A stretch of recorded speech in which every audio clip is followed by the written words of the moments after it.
Let's study normal and abnormal Q waves. Normal and abnormal Q waves. Abnormal Q waves. आपको हम लोगों ने जब हमने बेसिक लेक्चर में पढ़ाया था तो बताया था उस समय कि क्यू वेव अगर लीड 2 की बात करें तो क्यू वेव हमेशा नेगेटिव होती है. पी के बाद अगर कोई पहली नेगेटिव वेव है तो हम उसे क्यू मान लेते हैं या वही क्यू होती है. ठीक है. तो क्यू वेव नॉर्मली लीड 2 की जब बात करते हैं तो वो इंटरवेंट्रिकुलर सेप्टम के डिपोलराइजेशन से आता है. हम कहते हैं कि जो वेंट्रिकल है वो 3 फेज में डिपोलराइज होता है. सबसे पहले इंटरवेंट्रिकुलर सेप्टम, ठीक है, ऑपोजिट डायरेक्शन में लीड 2 से, इसलिए नेगेटिव आता है. फिर उसके बाद एपेक्स डिपोलराइज होता है वेंट्रिकल का, वो उसी डायरेक्शन में लीड 2 के डायरेक्शन में होता है तो वो पॉजिटिव आ जाता है, एक आर वेव मिल जाती है. फिर बेस भी ऑपोजिट डायरेक्शन में होता है तो वहां पे एक नेगेटिव एस वेव आ जाती है. तो हम लोग फोकस करते हैं पहले बेसिक पे, नॉर्मल क्यू वेव, फिर उसके बाद आगे देखेंगे. Normal Q wave is mostly due to depolarization of interventricular septum. Interventricular septum. तो यहाँ पे हम लोग बना लेते हैं. और क्यू वेव जो होता है, it is the first negative wave after P wave. लिख लेते हैं. Q wave is the first negative wave after P wave. मान लीजिए पी वेव के बाद कोई नेगेटिव वेव नहीं आई और एक पॉजिटिव आ गई तो क्यू होगा ही नहीं, वो आर वेव होगी. देख लेते हैं हम लोग यहाँ पे. जैसे मान लीजिए किसी का ईसीजी है, आपको यहाँ पी मिला और ये पहले पी के बाद पहला नेगेटिव मिला तो ये क्यू हो जाएगा आपका. जो पॉजिटिव होगा वो क्यू नहीं होगा, वो आर होगा. और जो तीसरा, जो पहला नेगेटिव है वो क्यू है, जो दूसरा नेगेटिव है वो एस है. फिर यहाँ पे टी आ गया. तो पी के बाद जो पहला नेगेटिव है वो क्यू है ना. मान लीजिए दूसरा सिनेरियो बना देते हैं हम. पी के बाद नेगेटिव नहीं आता है, पी यहाँ है, उसके बाद इस तरीके से आ गया, जहाँ क्यू था वहां पॉजिटिव आ गया. तो इसका मतलब पी है, क्यू है ही नहीं, क्योंकि क्यू हम तभी कहेंगे, पी के बाद क्यू वेव आनी चाहिए थी, लेकिन अगर वो पॉजिटिव है तो हम उसे क्यू कहेंगे ही नहीं. तो यहाँ पे एस है, टी है, सॉरी आर और एस है, आर और T. No Q wave, no Q wave. इस स्ट्रिप में कोई क्यू वेव नहीं है तो ये एबनॉर्मल नहीं है. क्यू वेव अगर नहीं है तो कोई जरूरी नहीं कि वो एबनॉर्मल हो, कुछ ही लीड में दिखती भी है, अभी वो भी हम लोग देख लेंगे. तो जो पहली नेगेटिव वेव होगी पी के बाद, यहाँ पे अगर देखा जाए तो ये भी नेगेटिव है एस, लेकिन इसको पी नहीं कह सकते क्योंकि जो पहली वेव आएगी और अगर वो नेगेटिव होगी तभी वो क्यू होगी. ठीक है. नॉर्मली देखा गया है इंटरवेंट्रिकुलर सेप्टम के डिपोलराइजेशन की वजह से मिलती है. तो देख लेते हैं इसका जनरेशन कैसे होता है. देखिए जब हम लीड 2 की बात करते हैं, जिसका छूट क्या होगा बेटा, उनके लिए अलग लेक्चर जरूर होगा, थोड़ा सा मुझे टाइम दे देना. मैंने कह दिया है कि इंटरवेंट्रिकुलर सेप्टम है बीच में, क्योंकि इसी को पढ़ना है तो थोड़ा सा मोटा बना लेते हैं. This is interventricular septum. Interventricular septum हम लोग स्टार्टिंग से पढ़ रहे हैं. यहाँ पे एसए नोड होगा, फिर इम्पल्स आ जाएगा एवी नोड के पास. तो ये इम्पल्स का डायरेक्शन है. और जो लीड 2 हम लोग पढ़ते हैं उसको मानते हैं कि लीड 2 का पॉजिटिव यहाँ है, नेगेटिव यहाँ है. डिटेल में हम लोगों ने लीड को पढ़ा था, है ना. तो जो लेफ्ट लेग होता है वो पॉजिटिव होता है, राइट आर्म में जो इलेक्ट्रोड होता है वो नेगेटिव होता है. तो this is the axis of lead 2. Lead 2 axis. यहाँ पे कुछ भी नहीं करना. अगर पॉजिटिव के चार्ज में कोई भी डिपोलराइजेशन इस डायरेक्शन में होगा तो आपका मान लीजिए वेंट्रिकल की वॉल है, तो जो इस डायरेक्शन में डिपोलराइज होंगे, मतलब पॉजिटिव यहाँ आएगा, फिर यहाँ आएगा, फिर यहाँ आएगा, यहाँ आएगा, मतलब पॉजिटिव चार्ज पॉजिटिव इलेक्ट्रोड की तरफ अगर फ्लो होगा तो आप पॉजिटिव लेते थे, है ना। तो हम लोग कहते हैं वेंट्रिकल 3 पार्ट में डिपोलराइज होता है। सबसे पहले सेप्टम डिपोलराइज होता है, लेकिन सेप्टम जो है डिपोलराइज होगा तो यहाँ पे एक लेफ्ट ब्रांच होगी, लेफ्ट बंडल ब्रांच, जो कि लेफ्ट वेंट्रिकल को डिपोलराइज करेगा। फिर यहाँ परकिंजे फाइबर्स वगैरह होंगे, है ना, परकिंजे फाइबर्स। तो जो सेप्टम को ब्रांच डिपोलराइज करती है वो यहाँ से निकलती है और ऊपर की तरफ जाती है और इस तरफ डिपोलराइज करवाती चली जाती है। तो देखा जाए तो इसका जो डायरेक्शन है वो लेफ्ट से राइट है और डाउन से अप है, मतलब पॉजिटिव चार्ज पॉजिटिव के ऑपोजिट जा रहा है। सेप्टम सबसे पहले डिपोलराइज करेगा, फिर एपेक्स डिपोलराइज करेगा, फिर बेस डिपोलराइज करेगा, है ना, इस तरीके से। तो ये थर्ड है। तो आप देख पा रहे होगे बेस भी उल्टे डायरेक्शन में डिपोलराइज हो रहा है, सेप्टम भी उल्टे डायरेक्शन में डिपोलराइज हो रहा है, लेकिन जो एपेक्स है वो इसी डायरेक्शन में डिपोलराइज हो रहा है ना। तो जो सेप्टम डिपोलराइज होता है वो पहली वेव आती है, क्योंकि सबसे पहले सेप्टम डिपोलराइज होके टोटली अपना फुली डिपोलराइज हो जाता है, उसके बाद एपेक्स, फिर उसके बाद बेस। तो जब हम लीड 2 में देखते हैं, लीड 2 में सेप्टम ऑपोजिट डायरेक्शन में हो रहा है, एपेक्स सेम डायरेक्शन में हो रहा है, बेस अगेन ऑपोजिट डायरेक्शन में हो रहा है। ऑर्डर पहला क्या है, पहले सेप्टम डिपोलराइज होगा, फिर बेस डिपोलराइज होगा, फिर सॉरी सेप्टम, फिर एपेक्स, फिर बेस। तो देख लेते हैं कैसे बननी चाहिए यहाँ पीसीजी। देखिए, जब हम लोग यहाँ तक की बात कर रहे हैं, क्यूआरएस केवल देख रहे हैं, तो पहले सेप्टम डिपोलराइज होगा ऑपोजिट डायरेक्शन में, तो 1 वाला जो था वो ऑपोजिट डायरेक्शन में, तो देखिए आपको 1 मिल गया सेप्टम। फिर उसके बाद आपका एपेक्स डिपोलराइज होगा, एपेक्स सेकंड नंबर पे एपेक्स है, लेकिन ये पॉजिटिव हो रहा है, तो एक आर वेव मिल जाएगी आपको, ये सेकंड है ना, आर वेव मिल गया। फिर उसके बाद आप देख पा रहे होगे ये बेस डिपोलराइज हो रहा है, ये भी उल्टी डायरेक्शन में एट्रिया की तरफ डिपोलराइज हो रहा है, तो एक और नेगेटिव वेव मिल जाएगा आपको यहाँ पे, एस, ये आपका थर्ड हो गया। तो यहाँ पे हम देख पा रहे हैं क्यू आपको इसलिए मिला है क्योंकि सेप्टम ऑपोजिट डायरेक्शन में डिपोलराइज हुआ है। मतलब अगर लीड 2 की बात करें, लीड 2 का जो पॉजिटिव इलेक्ट्रोड था वो डाउनवर्ड था, लेकिन ये डाउनवर्ड टू अपवर्ड डिपोलराइज हो रहा है ना। तो अगर लीड 2 की बात किया जाए तो ये लीड 2 में क्यू मिलेगा और क्यू ऑपोजिट डायरेक्शन में मिलेगा। मेरे ख्याल से सब लोग समझ गए होंगे, है ना। चलिए अगर मान लीजिए मैं यहाँ चेस्ट लीड बना देता हूँ, क्योंकि हम लोग आगे चेस्ट लीड में ही पढ़ेंगे। तो अगर मैं इस वेंट्रिकल को कट करके नीचे ले आऊं, ठीक है, और चेस्ट लीड आपकी डायरेक्टली वेंट्रिकल के ऊपर होती हैं, तो ये आपका हो जाएगा राइट वेंट्रिकल, ये बीच में सेप्टम हो जाएगा, inter ventricular septum, right ventricle, और फिर आपका इधर हो जाएगा लेफ्ट वेंट्रिकल। थोड़ी सी बल्कि बना देते हैं, लेफ्ट वेंट्रिकल। आपको ये पता है पहले एंडोकार्डियम डिपोलराइज होगा, है ना, फिर मायोकार्डियम डिपोलराइज होगा, फिर पेरिकार्डियम होगा। तो जो डिपोलराइजेशन का वेव है वो इनवर्ड टू आउटवर्ड है, लेकिन सेप्टम आपका लेफ्ट से राइट डिपोलराइज हो रहा है, लेफ्ट से राइट, मतलब पॉजिटिव इधर आ रहा है। ये वाला भी अगर आप राइट वेंट्रिकल की बात करें, ये भी पहले एंडोकार्डियम, फिर मायोकार्डियम, फिर पेरिकार्डियम, इसका भी डिपोलराइजेशन का वेक्टर इस तरफ जाएगा।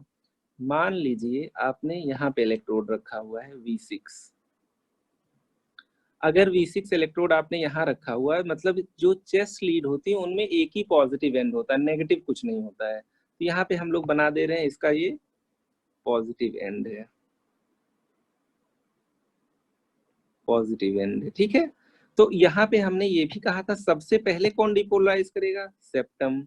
सेकेंड नंबर पे ये देखो ये वाली वेंट्रिकल पास है, तो इस सेकेंड नंबर पे इसके वेक्टर को पकड़ लेगा, ये वेंट्रिकल दूर है तो थर्ड नंबर पे इसको पकड़ लेगा। तो अगर V6 की बात करो जिसका पॉजिटिव इलेक्ट्रोड आपका यहाँ पे रखा हुआ है, तो इसमें जो पहला वेक्टर आएगा, पहला तो यही आएगा ना, क्योंकि फर्स्ट यही डिपोलराइज होगा। तो यहाँ पे देख लेते हैं, अगर V6 को हम यहाँ निकाल के ले आए तो V6 में पहली नेगेटिव वेव आ जाएगी Q वेव, है ना। उसके बाद दूसरा क्या आएगा, R आ जाएगा, है ना, क्योंकि ये तो इसी डायरेक्शन में है, तो एक बड़ा सा पॉजिटिव R आ जाएगा।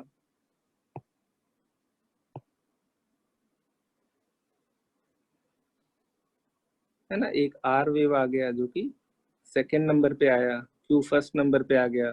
फिर आप देखिए राइट वेंट्रिकल ऑपोजिट डायरेक्शन में हो रहा है ना, इसका भी वेक्टर इधर पहुंचेगा, तो ये ऑपोजिट डायरेक्शन में है ना, और राइट वेंट्रिकल उतनी बल्कि भी नहीं होती, दूर भी होती है, तो एक छोटा सा एस वेव मिल जाएगा आपको यहाँ, है ना। तो लगभग वैसे ही मिला जैसे लीड 2 में था, थर्ड नंबर पे एस मिल गया, है ना।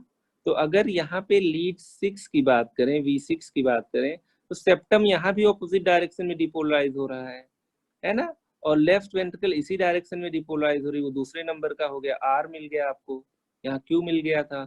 फिर आपका राइट वेंट्रिकल अपोजिट डायरेक्शन में डिपोलराइज हो रहा है, मतलब पॉजिटिव इधर आ रहा है, तो एक एस मिल जाएगा, है ना, थर्ड नंबर पे। तो ये आपका लीड V6 का हो गया, जब हमने V6 को किधर रखा है, लेफ्ट वेंट्रिकल की तरफ रखा है।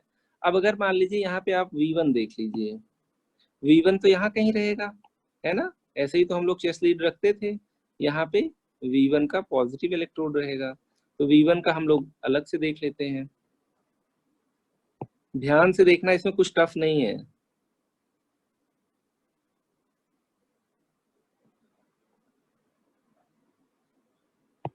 ये आपका सेप्टम हो गया, ये आपका राइट वेंट्रिकल, ये आपका लेफ्ट वेंट्रिकल, ठीक है। यही चीज हमने ऊपर कट करके अलग बना दिया था, यहाँ पे पूरा बना दिया है। अगर मान लीजिए आप यहाँ पे V1 में स्टडी कर रहे हैं, V1 आपने कहा था जो V1 चेस्ट लीड होती है वो स्टर्नम के राइट रखते हो, तो राइट वेंट्रिकल के भी राइट रखते हो, ठीक है। और V6 इधर रहता है, हम V6 में नहीं पढ़ रहे हैं क्योंकि यूनिपोलर लीड है, इसका मतलब पॉजिटिव इसका यहाँ होगा, तो चलिए ठीक है, पॉजिटिव इसका यहाँ बना देते हैं। अब देखिए, सबसे पहले आप लोगों ने कई बार पढ़ लिया है कि ये सेप्टम जो है आपका इंटरवेंट्रिकुलर सेप्टम सबसे पहले डिपोलराइज होगा और लेफ्ट से राइट होगा, मतलब पॉजिटिव चार्ज इसी की तरफ आ रहे हैं। इसके अलावा इसके पास राइट वेंट्रिकल है, तो सेकंड वाला यहाँ का इंपल्स ये पिक कर लेगा। राइट वेंट्रिकल भी देखिए इसी डायरेक्शन में डिपोलराइज हो रही है ना, तो जो पूरा वेक्टर है आपका लेफ्ट टू राइट की वजह से क्यू आना चाहिए था, लेकिन क्यू आएगा कैसे, ये अगर उसी डायरेक्शन में होगा तो नेगेटिव नहीं आएगा ना। तो यहाँ पे एक पहला इंपल्स आपको मिल जाएगा सेप्टम की वजह से, दूसरा इंपल्स राइट वेंट्रिकल से, लेकिन अब यहाँ लेफ्ट वेंट्रिकल के ऑपोजिट रखा हुआ है ना ये, तो जब लेफ्ट वेंट्रिकल के अपोजिट है तो लेफ्ट वेंट्रिकल तो इस डायरेक्शन में डिपोलराइज हो रही है, तो लेफ्ट वेंट्रिकल थर्ड नंबर पे डिपोलराइज हो रही है, लेकिन ऑपोजिट डायरेक्शन में हो रही, क्योंकि एंडो से पेरिकार्डियम की तरफ है। तो अगर V1 की बात करोगे तो यहाँ पे क्यू आएगा ही नहीं, क्योंकि जो पहली वेव है वो इसी के डायरेक्शन में है, तो एक पहला क्यू इतना बड़ा सा पॉजिटिव आ गया। अब क्यू नहीं रह गया क्योंकि पहला नेगेटिव क्यू होता है, ये तो पॉजिटिव आ गया है, इसी में फिर राइट वेंट्रिकल की वाला भी जुड़ जाएगा, तो ये देखिए आपका इस तरह से राइट वेंट्रिकल का आ गया। फिर लेफ्ट वेंट्रिकल वाला अपोजिट डायरेक्शन में है, तो देखिए लेफ्ट वेंट्रिकल का ऐसे आ गया, तो यहाँ पे क्यू वेव की जगह है आपका इंटरवेंट्रिकुलर सेप्टम पॉजिटिव हो गया, राइट वेंट्रिकल दूसरे नंबर पे हो गया, लेफ्ट वेंट्रिकल तीसरे नंबर पे हो गया, 1 2 3। तो अगर आप V1 की बात करोगे तो क्यू वेव आ ही नहीं सकता है, therefore no Q wave in V1, है ना, because interventricular septum depolarizes in same direction, जिधर पॉजिटिव है तो पॉजिटिव पॉजिटिव नेगेटिव कहाँ हुआ, तो क्यू वेव सारी लीड्स में नहीं मिलेंगे, और अगर मिलेंगी तो वो इंटरवेंट्रिकुलर सेप्टम की डिपोलराइजेशन से मिलेंगी। अगर सेप्टम की नहीं किसी और वजह से हो रहे हैं तो उसमें मोस्ट कॉमन कॉज होता है आपका मायोकार्डियल इंफार्क्शन, है ना। तो जितना अभी तक हम लोगों ने पढ़ा जल्दी जल्दी देख लेते हैं। हमने बात की क्यू वेव की, हमने यही कहा कि नॉर्मली क्यू वेव लीड 2 की अगर बात करें या किसी भी लीड की बात करें तो ज्यादातर इंटरवेंट्रिकुलर सेप्टम के डिपोलराइजेशन से मिलती हैं। सारी वेव से मिले ये जरूरी नहीं है, ये पॉसिबल ही नहीं है कि सारी लीड से मिले। क्यू वेव को हमने कह दिया था पी वेव के बाद जो पहला नेगेटिव है, अगर पहला नेगेटिव कुछ होगा ही नहीं तो इसका मतलब जो पॉजिटिव होगा वो क्यू ना होके आर होगा, है ना। तो यहाँ पे हमने देख लिया नेगेटिव था तो हमने क्यू कहा, यहाँ नेगेटिव नहीं है तो हमने कह दिया कि Q is absent, there is only R wave, है ना। और यहाँ पे हमने देख लिया कैसे लीड 2 में जो हम लोग बेसिक ECG पढ़ते हैं देखते हैं उसमें, तो हमने कहा पहले सेप्टम डिपोलराइज होगा, तो पहली वेव अगर देखा जाए लीड 2 में, तो पॉजिटिव यहाँ है, सेप्टम ऊपर की तरफ डिपोलराइज हो रहा है तो नेगेटिव आ गया था। दूसरा एपेक्स पॉजिटिव हुआ था तो आर वेव मिल गया था। तीसरा बेस फिर अपोजिट डायरेक्शन में जा रहा है तो एस वेव मिल गया था। तो लीड 2 में क्यूआरएस कुछ इस तरीके से मिलेगा, लगभग ऐसे ही V5 V6 चेस्ट लीड में भी मिलेगा। तो चेस्ट लीड में अगर हम लोग V6 की बात करें तो V6 आपका राइट साइड में होता है, सॉरी लेफ्ट साइड में होता है, लेफ्ट वेंट्रिकल के उस पार होता है। इसका मतलब सेप्टम और राइट वेंट्रिकल उसके ऑपोजिट है, और सेप्टम ऑपोजिट डायरेक्शन में डिपोलराइज भी होगा, और पहले होगा तो जो पहली नेगेटिव है वो पहला क्यू वेव बना लेगा। तो यहाँ पे आप देख सकते हैं क्यू वेव मिल गया है आपको। फिर उसके बाद ये पास में था लेफ्ट वेंट्रिकल तो उसका वाला इतना बड़ा सा वेक्टर आ गया है। फिर राइट वेंट्रिकल ऑपोजिट डायरेक्शन में डिपोलराइज हुई और तीसरे नंबर पे हुई है, इसलिए एस वेव मिल गया है। तो V1 की अगर V6 की बात करें तो आपको QRS तीनों मिलेंगे। लेकिन अगर V1 की बात करिए तो इसमें जो Q इधर आ रहा था, पॉजिटिव भी इधर ही है तो पॉजिटिव ही दे गया ना वो, तो नेगेटिव मिला ही नहीं आपको। प्लस राइट वेंट्रिकल दूसरे नंबर पे आ रहा था तो उसी में ऐड हो गया है ना, ये पूरा देखो ऐड हो गया, ये आर वेव बन गया है। Q is absent. ऐसा नहीं कि सेप्टम डिपोलराइज नहीं हुआ है, सेप्टम सेम डायरेक्शन में डिपोलराइज हो गया है। तो मेरे ख्याल से आप लोग समझ गए होंगे, या तो सेप्टम डिपोलराइजेशन की वजह से मिलेगा या तो नहीं मिलेगा। अगर किसी और रीजन से मिलेगा तो पैथोलॉजिकल होगा। अब नॉर्मल डायमेंशन देख लेते हैं और ये देख लेते हैं पैथोलॉजिकल क्यू वेव कब कहोगे क्यों मिलेगी। तो normal dimensions of Q wave, what are the normal dimensions? Normal dimensions of Q wave. तो अगर क्यू वेव की बात किया जाए, ये तो हम लोग समझ रहे हैं कि सेप्टम की वजह से ही होगा, है ना। तो नॉर्मल डायमेंशन वाला होगा तो आपको physiological Q wave, physiological Q waves. तो अगर फिजियोलॉजिकल क्यू वेव की बात की जाए तो इसके डायमेंशन में पहला पॉइंट लिख लेते हैं, not more than 0.04 seconds.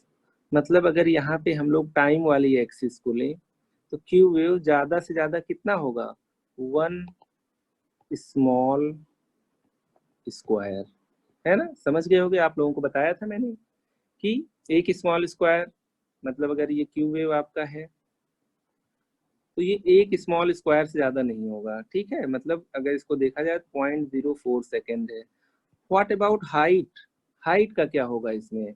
Height भी बहुत ज्यादा नहीं होगा, लिख लेते हैं नॉट, जैसे पी वेव होता था, not more than point, sorry, not more than 2.5 millimetre. P wave में भी हम लोग यही पढ़ते थे, उसकी तो हाइट और विड्थ दोनों इतनी होती थी, है ना। तो इसका मतलब हो जाएगा 0.25 मिली वोल्ट से भी ज्यादा नहीं होगी, है ना। लेकिन आइसोलेशन में क्यू वेव को नहीं देखते, आर वेव से कंपेयर करके देखते हैं। तो अगर क्यू वेव आर वेव के 1/4 से ज्यादा हो गया तो हम लोग उसको कहते हैं पैथोलॉजिकल है। तो क्यू वेव को 1/4 से ज्यादा नहीं होना चाहिए आर वेव के कंपैरिजन में। जैसे मान लो आर वेव अगर आपकी 20 स्मॉल स्क्वायर है तो क्यू वेव को 5 स्मॉल स्क्वायर से ज्यादा नहीं होना चाहिए। तो एक थर्ड पॉइंट लिख लेते हैं, Q waves should not exceed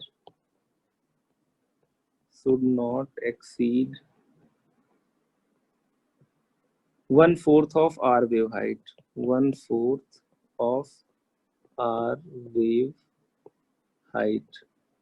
example, R wave अगर आपका 20 स्मॉल स्क्वायर है तो Q वेव को आपको लेस देन 5 स्मॉल स्क्वायर होना पड़ेगा, ठीक है। हाइट की बात हो रही है, मतलब आर वेव 4 गुना बड़ी मिलेगी, है ना। तो ये आपका 3 क्राइटेरिया फिजियोलॉजिकल का है। अगर इससे बड़ा हो गया तो पैथोलॉजिकल है, लिख लेते हैं, if these criteria are not fulfilled then we say that Q wave is pathological, है ना। तो हम लोगों ने पहला देख लिया था कि जो उसका विड्थ होगा वो एक स्मॉल स्क्वायर से ज्यादा नहीं होगा, है ना, मतलब 0.04 सेकेंड से ज्यादा नहीं होगा। हाइट जो होगा पी वेव से बड़ी नहीं होगी, लेकिन आर वेव से अगर कंपेयर करें आर वेव के 1/4 से ज्यादा नहीं होगा, मतलब आर वेव इसका 4 गुना से ज्यादा बड़ा रहेगा। ठीक है, तो हम लोग देख लेते हैं यहाँ पे, अगर इस क्राइटेरिया को नहीं मीट कर रही है तो इसका मतलब क्यू वेव आपकी पैथोलॉजिकल है। जो सबसे इम्पॉर्टेंट कॉज होता है पैथोलॉजिकल क्यू वेव का, वो होता है मायोकार्डियल इंफार्क्शन या हार्ट अटैक। ये हम लोग पढ़ेंगे मेडिसिन में, ठीक है, शायद अगला टॉपिक यही हो। हम लोग लिख लेते हैं, most important cause of pathological Q wave is myocardial infarction,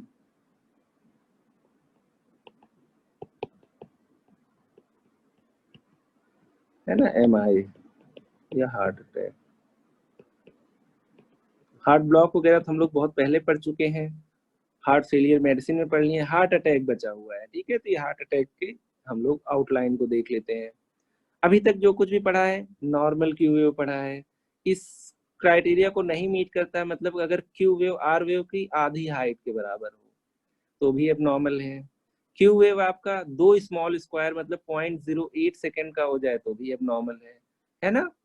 और जिस लीड में नहीं मिलना चाहिए उसमें भी मिलने लगे तो भी अब नॉर्मल है ना। तो डिपेंडिंग ऑन किस लीड में मिल रहा है हम लोग बताते हैं उसके करस्पॉन्डिंग वाला लेफ्ट वेंट्रिकल या राइट वेंट्रिकल का एरिया आपका नेक्रोज हो चुका है, या वहां पे उस पर किसी आर्टरी में ब्लॉकेज हुआ है जिससे मायोकार्डियल इंफार्क्शन हुआ है। तो जिस पोजीशन में क्यू वेव गड़बड़ आएगी उसके नीचे वेंट्रिकल में कुछ ना कुछ प्रॉब्लम होगी।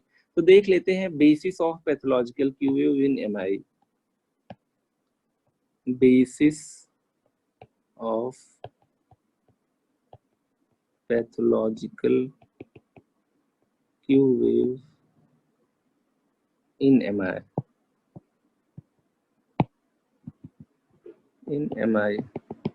तो यहाँ पे अब देख लेते हैं। देखिए क्योंकि हमें केवल वेंट्रिकल पढ़ना है, वेंट्रिकल का डिपोलराइजेशन हम केवल वेंट्रिकल ही बना रहे हैं यहाँ पे, ठीक है। तो चलिए पहले एक नॉर्मल बना देते हैं, आप लोग इसको रिवाइज भी कर लीजिए।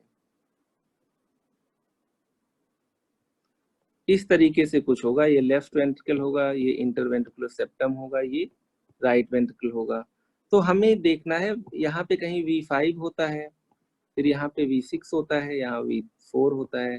तो अगर इन तीनों लीड में देखोगे तो इन तीनों का पॉजिटिव जो भी होगा सेप्टम उसके ऑपोजिट डायरेक्शन में है ना।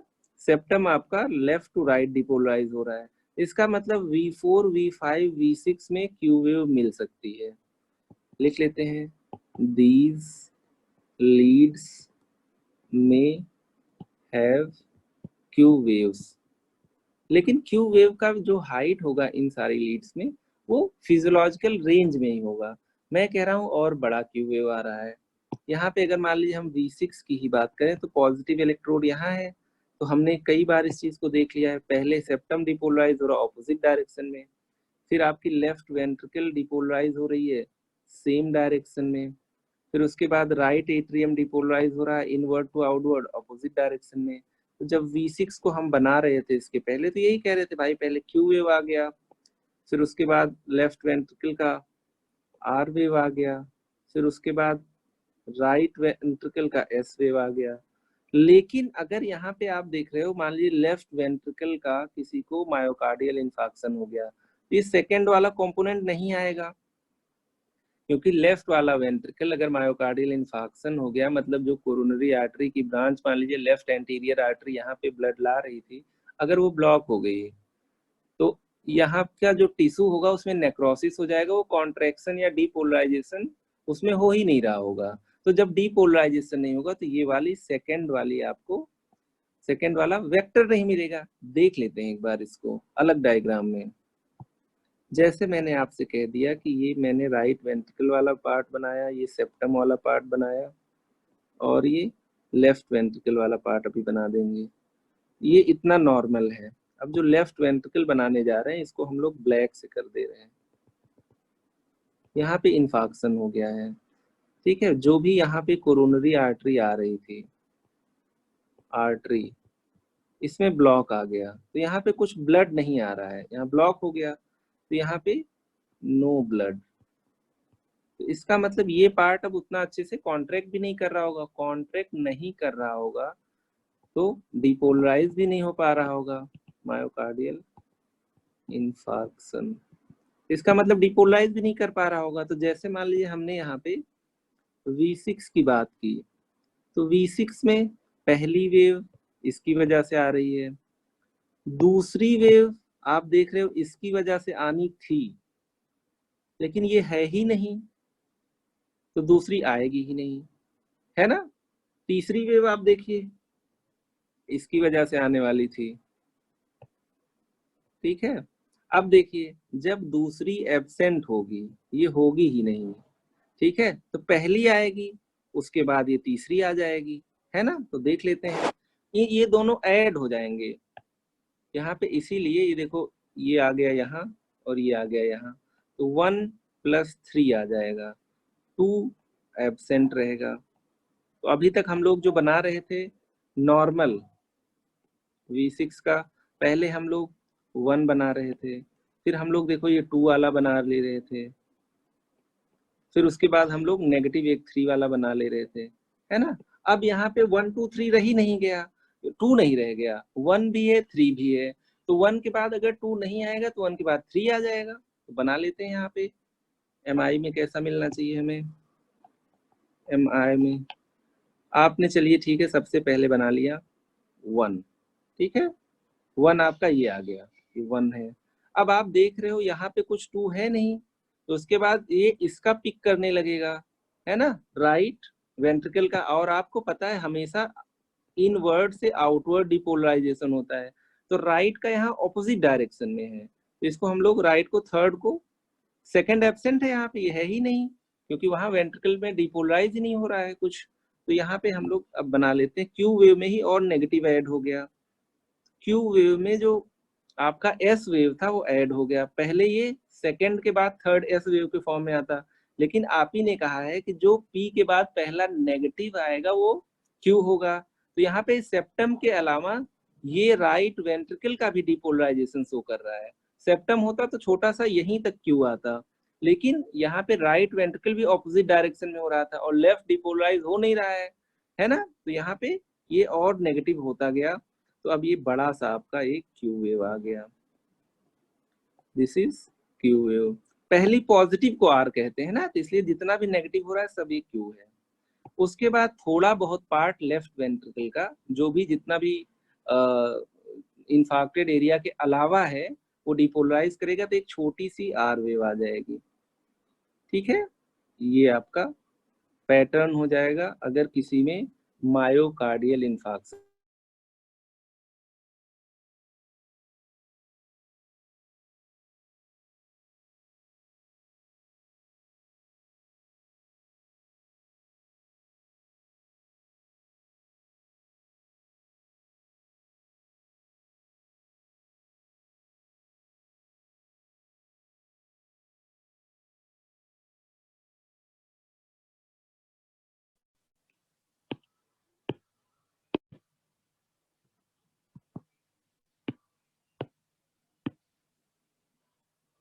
आवाज जा रही है बेटा, अभी आवाज मिल रही है?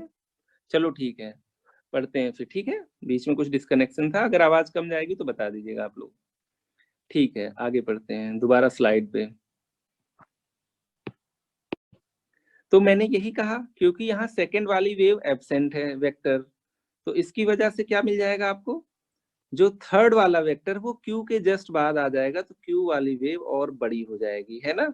तो इसको आप क्या कहते हो, स्मॉल, यहाँ पे एक बड़ा सा क्यू मिल जाएगा और छोटा सा आर मिल जाएगा, तो इसको ऐसे भी लिख सकते हो, क्यू क्योंकि बड़ी हो गई है इतनी बड़ी सी, और आर छोटी सी हो गई है, तो क्यू को बड़ा लिख दो, आर को स्मॉल लिख दो, तो ये हो गया क्यू आर कॉम्प्लेक्स, ठीक है। तो अगर इतना बड़ा क्यू मिला है तो आप देख पा रहे हो Q को मैं कह रहा हूं अगर 25% से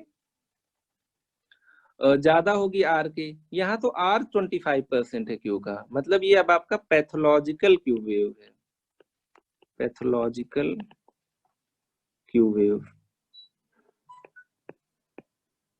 है ना, पैथोलॉजिकल Q वेव है, क्योंकि Q वेव यहाँ पे किससे बड़ी है, R से बड़ी है। 25% छोड़ो, पूरी R वेव से ही बड़ी है ना। तो पैथोलॉजिकल Q वेव जो आई है आपका, it is not due to ventricular interventricular, it is due to depolarization of opposite ventricle in opposite direction। देख लेते हैं, देखिए सेप्टम तो ऑपोजिट डायरेक्शन में डिपोलराइज हो ही रहा था, और ये वेंट्रिकल काम नहीं कर रही है, तो ये वाली वेंट्रिकल मतलब ऑपोजिट वाली वेंट्रिकल डिपोलराइज कर रही है और ऑपोजिट डायरेक्शन में कर रही है ना। जो एस वेव देता उसने बस क्यू वेव को और बड़ा कर दिया है, ठीक है। तो यहाँ पे हम लोग देख पा रहे हैं, तो जो पैथोलॉजिकल क्यू वेव होता है वो आपका इस वजह से नहीं आता है कि वहां पे इंटरवेंट्रिकुलर सेप्टम का ज्यादा डिपोलराइज हो गया है, जिस वॉल को डिपोलराइज होना था वो हुई नहीं, तो ऑपोजिट वाली वॉल जो ऑपोजिट डायरेक्शन में कर रही थी उसको उसने पिक कर लिया, ठीक है। तो यहाँ पे because if we take case of anterior wall myocardial infarction,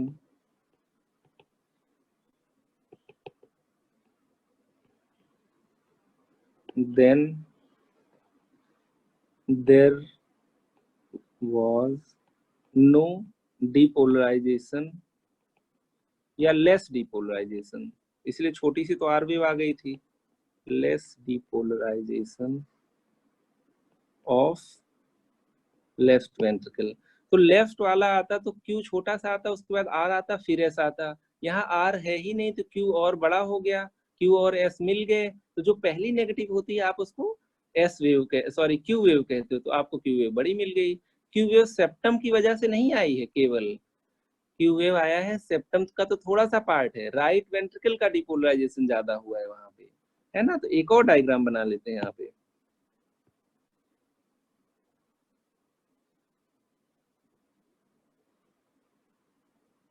हम मान लेते हैं कि यहाँ V6 है और यहाँ पे लेफ्ट वेंट्रिकल है ही नहीं, सब कुछ उसका गड़बड़ हो गया है ना। तो यहाँ पे क्या आ जाएगा आपका, अगर V6 हमने यहाँ रखा है तो पहला इधर आ गया वेक्टर, दूसरा इधर आ गया, है ना। ये जो होना चाहिए था यहाँ, ये है ही नहीं, है ना। इसीलिए जब किसी को एमआई होता है, मान लीजिए इस वॉल की एमआई हो गई है लेफ्ट वेंट्रिकल की, तो लेफ्ट वेंट्रिकल के लिए डिपोलराइज होने के लिए कुछ है ही नहीं। जब V6 का ये बनाओगे ईसीजी, तो पहला यहाँ पे फर्स्ट बनाओगे, फिर उसके बाद सेकंड बनाओगे, तो दोनों के दोनों नेगेटिव है, तो एक बड़ा सा क्यू वेव आपको मिलेगा, फिर थोड़ा बहुत जो लेफ्ट वेंट्रिकल बचा होगा उसकी वजह से एक छोटा सा आर वेव मिल जाएगा, है ना। तो ये आपका पैथोफिजियोलॉजी होता है क्यू वेव का, पैथोलॉजिकल क्यू वेव का। एमआई में इसीलिए हम लोग कहते हैं कि हम लोग देखते हैं कि क्यू वेव है कि नहीं है। क्यू वेव जिस लीड में होगी उसके नीचे के पार्ट में, इसका मतलब कुछ ना कुछ गड़बड़ है ना। मान लीजिए हम V6 पढ़ रहे हैं, तो V6 बिल्कुल लेटरल साइड में होता है, तो हम लोग कह देते हैं लेफ्ट वेंट्रिकल का लेटरल एमआई है ना, लेटरल वॉल मायोकार्डियल इंफार्क्शन, कभी कहते हैं एंटीरियर वॉल मायोकार्डियल इंफार्क्शन, है ना, कभी कहते हैं पोस्टीरियर वॉल। तो ये इंडिकेट कर रहा है आपका lateral wall myocardial infarction. I hope सबको क्यू वेव की पैथोफिजियोलॉजी पता हो गई होगी, है ना। अब हम लोग चैट सेक्शन में आते हैं, देखते हैं किसने कितना समझा हुआ है इस चीज को, ठीक है। या एक चीज और लिख लेते हैं, Q wave is seen because due to infarction the area of left ventricle below the electrode does not depolarize due to necrosis. Necrosis क्यों हुआ था? क्योंकि इन्फाक्शन हो गया था, है ना। तो जो नेक्रोटिक एरिया होता है वो कैसा करता है, एक इलेक्ट्रिकली न्यूट्रल एरिया जैसा बिहेव करता है, या वॉइड जैसा, मतलब खाली एरिया जैसा, तो उसका कोई डिपोलराइजेशन रिकॉर्ड नहीं होता है। तो लिख लेते हैं, the necrotic area is electrically silent, वहां कोई डिपोलराइजेशन नहीं हो रहा है, electrically silent, known as electrical hole,